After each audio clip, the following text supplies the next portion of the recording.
Mag-isa lang po tayo ng broccoli. Gawin ng simple lang, yung bawang lang. Asin bawang lang po. Madalian lang.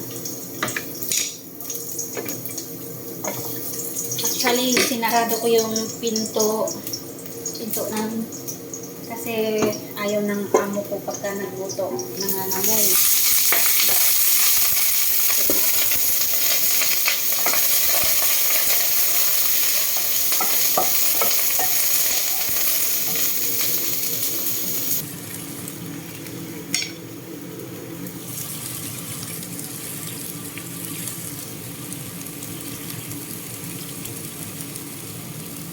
Ayaw na rotate. Bali na, yan na po yung broccoli. Hintay ko lang yung lumabot. Takpan muna natin. Mga 1 minute pwede na yun. Luto ng broccoli. Bali, magprito ako ng isda. Nakalimutan ko dapat pala inuna ko yung prito pala ng itlog. Nakalimutan ko dapat pala inuna ko yung itlog bago ako mag-isa ng broccoli.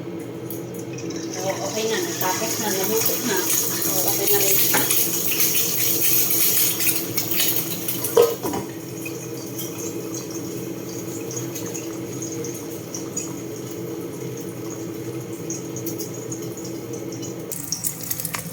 Ayan. Luto na ang itlog. Gusto ko yung itlog na medyo pritong-prito talaga siya. Yung medyo tostado. Kasi parang ang sarap. Ayan. Nilagay ko na yung isda. Dito natin. Ayan, napiprito tayo ng isda. Hintay ko lang maluto ba. Maingay ang exhaust fan. So, hindi kasi pwedeng hindi ako na exhaust fan. Dahil yung amoy hulog sa loob ng bahay.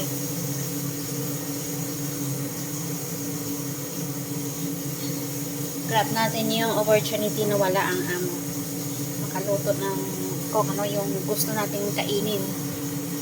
Kasi pag dito sila, yun, sa gabi lang kami nagluluto. Sa umaga, kape, sa tanghali, kung luluto ako, okay naman. Kung hindi, okay lang. Kung ano yung tira sa gabi, yun, nakakainin ko. Ilang minsan, tamad ako ba?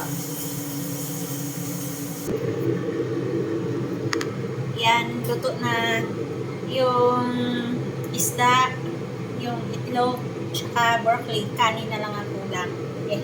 Kakain na ako. I love. Sandok tayo ng kanin.